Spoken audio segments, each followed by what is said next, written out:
Early Berry Jr. here, back for the normal show, doing some quantum mechanics as promised.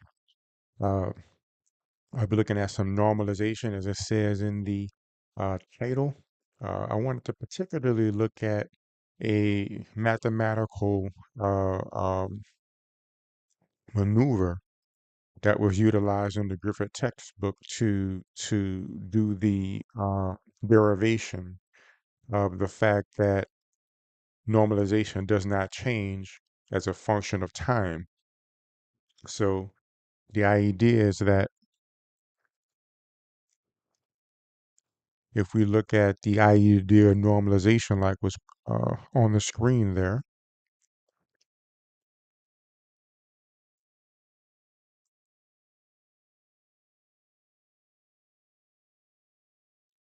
normalization is pretty much the idea in quantum mechanics that uh, if we want to, for instance, determine the position of a quantum particle, this is the x-axis, and if this is the uh, probability density, the idea is that the distribution of position might look something like this, like a sort of bell curve.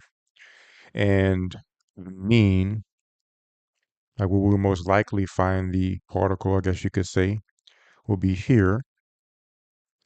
And we have the standard deviation, which is uh, a certain width or breadth of probability away from the mean. And the idea is that if we were to take this number line all the way to positive infinity and negative infinity, there'd be some probability that we'll find the particle somewhere. So there's a higher probability that we'll find the particle here. There's a lower probability we'll find it here. There's a very low probability we'll find it out here. And the idea is that if we add up all these probabilities, it should equal up to 100% probability. Therefore, if we was to take this probability density and integrate it over all space, we should get 1, is the idea. And the question that the textbook asks is this,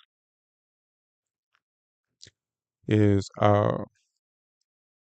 basically what happens if we normalize this wave function. So we have a wave function for a particle that tells us about the condition of the particle in space and time, and we normalize it, which means that we find an equation for the determination of the position of the particle at a certain point in time. And perhaps we find that we have to scale the wave function by a certain value to get it to equal to 1 over the entire breadth of space. The question is, if I were to, for instance, find out information about the particle at t equals 0, what's to say that if I want information about the particle at t prime, what's to say that if I integrate at t prime, this will still equal 1. It'll still be normalized, even though the time has changed, and thus the values we get in the inside will change. So one way of solving this, of course, is to solve the wave function for various periods of time, like basically do the integral for various changes in t and see if you still get 1. That's of course quite tedious, uh, but I imagine that will work.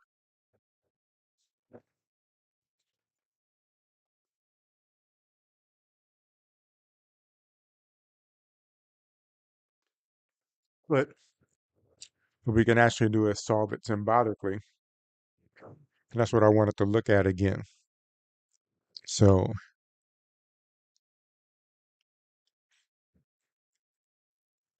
basically what the book is doing is simply screwing the probability density. We have the probability density. It's going to be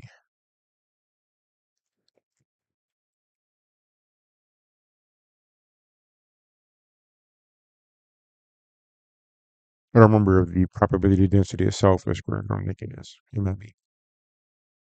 And what we're going to do is we're going to take this integral, and maybe I should increase the size of the template a bit.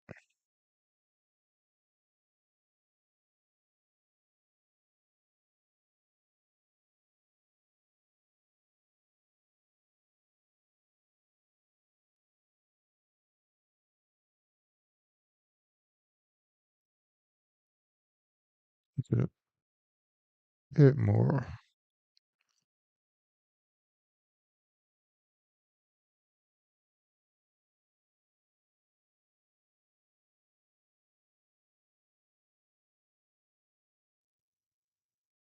All right, should be okay.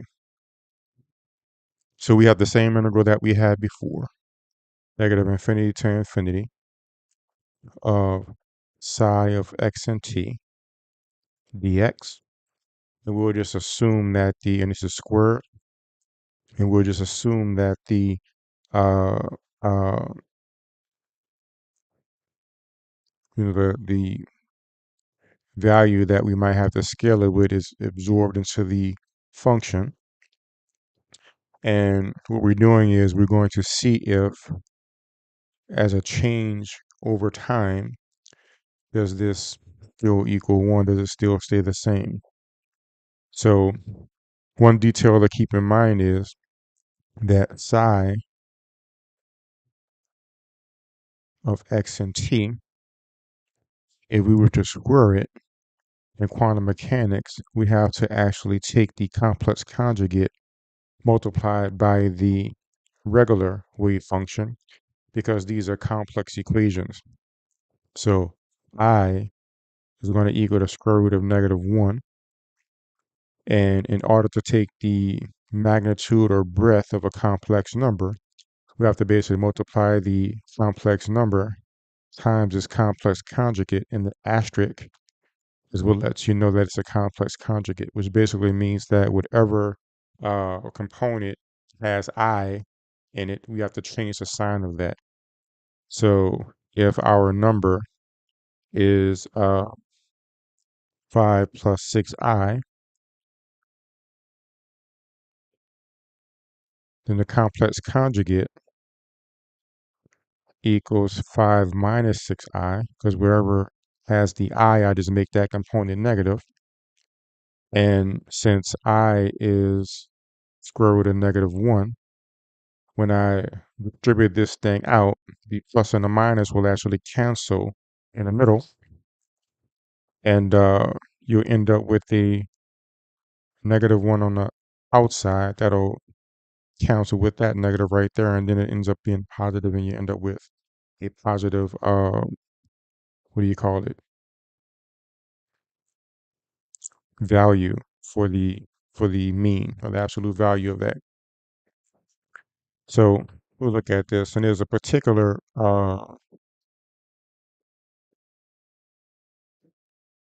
mathematical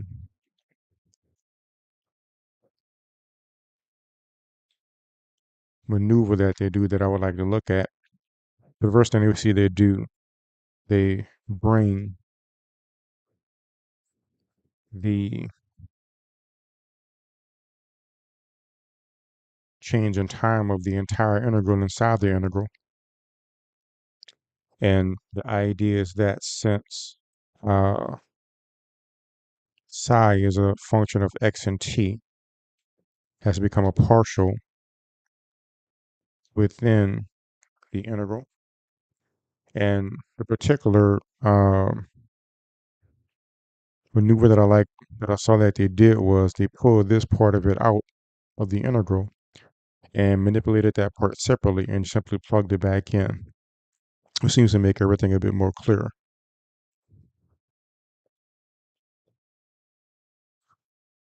So this will end up being chain rule.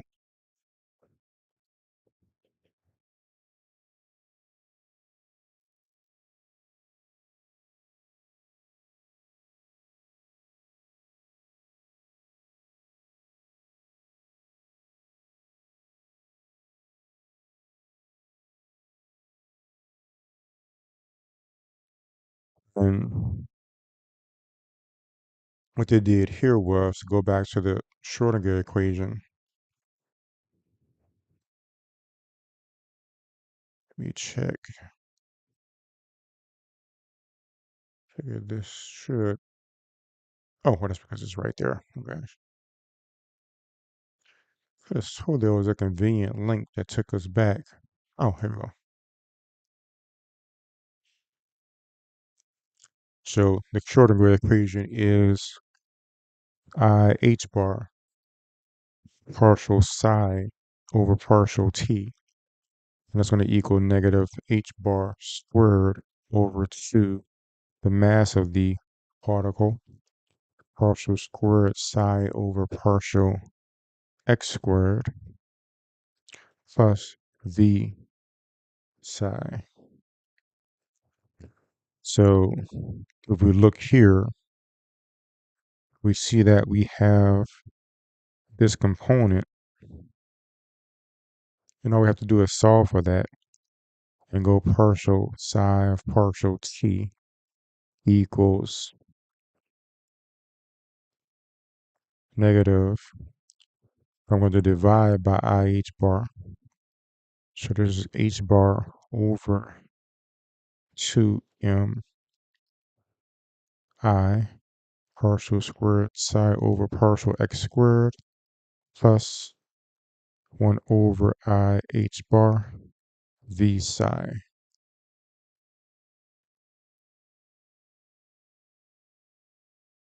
And for convenience, I'm going to try to put it in the same form they have it in. So if you notice what they did here, by the way, to get rid of this I in the denominator, they multiplied this first one by I over I.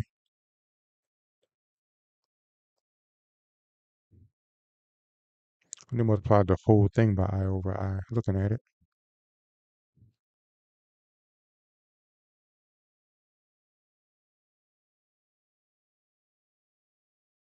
Just multiply by 1, so we could just do it on one side. We have partial psi over partial t equals positive h bar I h bar over 2m. So now I'll do psi double slash plus, let's just say minus I over h bar v. So now we have the same form they have. I just wrote this a little bit differently, and I think I'll continue that notation. So if we was to make the complex conjugate of this, we have to make everything with an I negative, as I said before.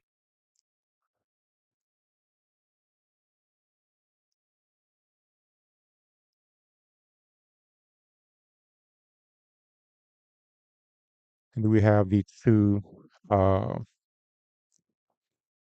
equation 1.23 and 1.24. So looking at this, we can go ahead and plug this in to here and say that partial derivative of psi star psi equals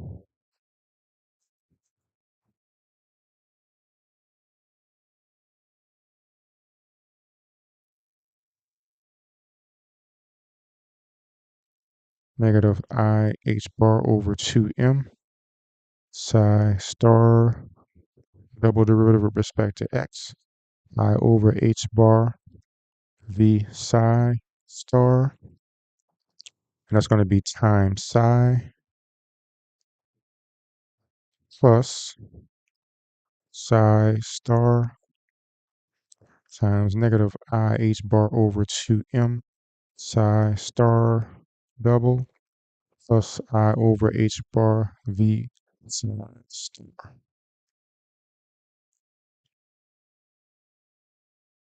And it looks like they just plug that in for equation 1.25. I want to expand this a little bit.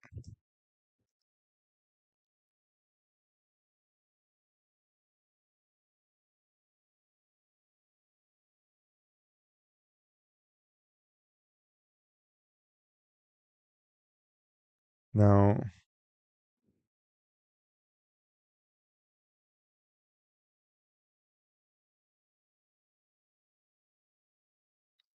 the next thing they do is basically, I guess that's one of the benefits of not, uh, of actually keeping this notation. That actually makes it clear the next step.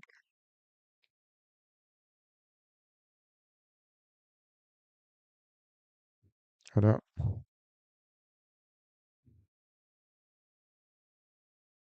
I think I wrote that in twice. Second one would be the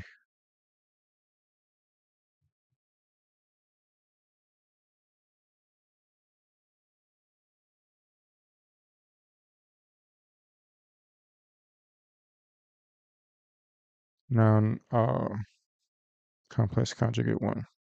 Going to be minus.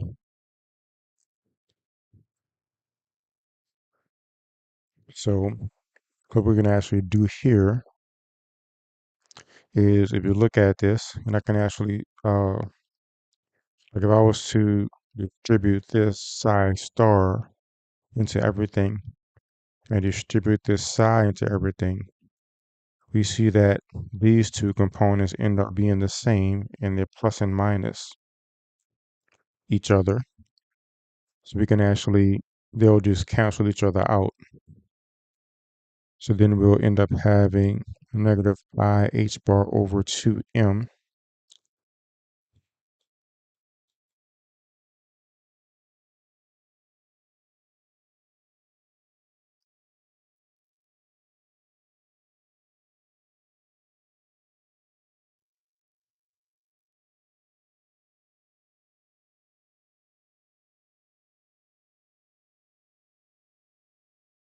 This is together.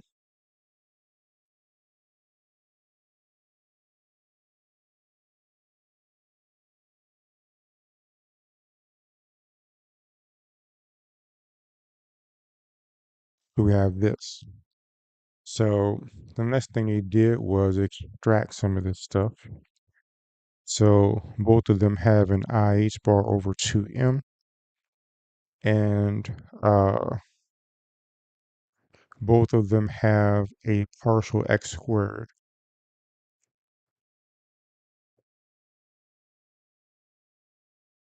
So we get to deduct one partial x, and then we have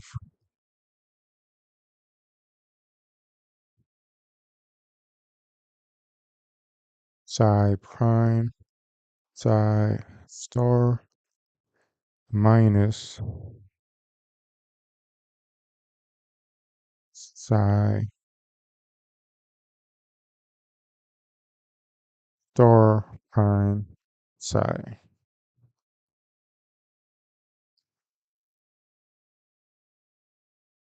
And this is just the derivative part. So since we have the derivative with respect to x, even though this is technically a constant, so we don't have to worry about it, we can put it out. What ends up happening is when we plug this back into the integral, which is negative infinity to infinity, and now we have so partial derivative with t of both of that stuff is all of that. So we have partial x I h bar over 2m psi prime psi star minus psi star prime psi dx. And now we have a derivative with respect to x and an integral with respect to x. And we know that, even though I don't recall the exact um, pedagogical notation of it, I believe it is going to be the integral of f x dx equals f and d dx f equals f.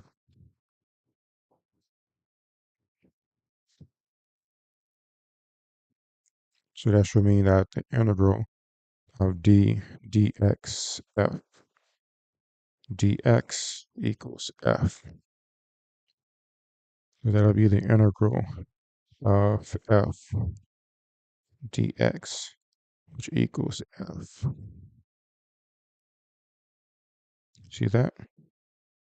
So basically, this is this, and I can plug it in out of the way, and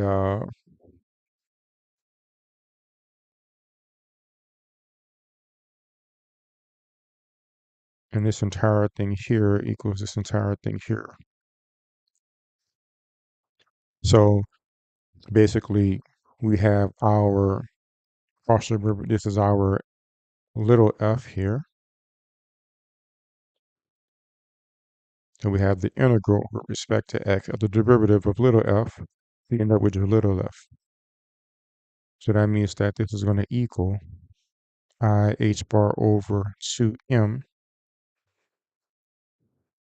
partial psi over partial x psi star minus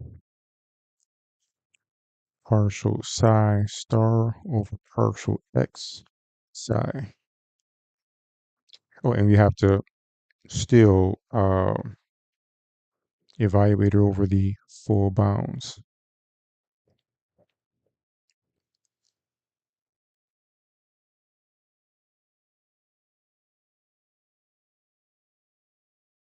So the integral of the derivative just outputs this, but we are still taking an integral, so you have to still put the bounds there. Now, I remember when I took this class, the quantum one the first time, the professor gave a more elaborate explanation of why this equals zero, why this integral we're talking about here equals zero. But the way the book describes it is simply that if you look at the bell curve that we were looking at here, we see that um, it gets closer and closer to zero as you get away from the mean, and eventually it has to hit zero, because if it goes all to infinity, if you take the integral over the entire all space, then you won't get one. So there's, even if you have like a very infinitesimal value, if you multiply that times infinity, well, you still have infinity. So this has to at some point equal zero on either side of here. So the idea is that over time, as t gets bigger and bigger, which means you get farther and farther away from the mean, the value is going to equal zero for psi. So this ends up equaling zero. If I was to give a rough explanation of the logic behind that. So the professor for that class actually took the um, integration by parts of this thing. Perhaps she just did not extract this single partial derivative with respect to x, which is a trick that I actually like and prefer, actually. I like that better. If I recall, he just kept it as a second derivative and then did the integration by parts, and show that if you integrate by parts in a certain way, you end up with the same thing minus the same thing, and you get zero, similar to this part up there, but it's not necessary to do that. But I have a short one today. I'll probably be back a bit more through the week. Let's talk a little bit about a little more details on the next section. So the next part is going to be about momentum, which I could probably spend some time on. And so I may come back early in the week and cover that one. I would like and subscribe if you haven't. I'll go ahead and end here. I'll see y'all next time, and let me know if you have any questions or comments in the comments. Y'all take care.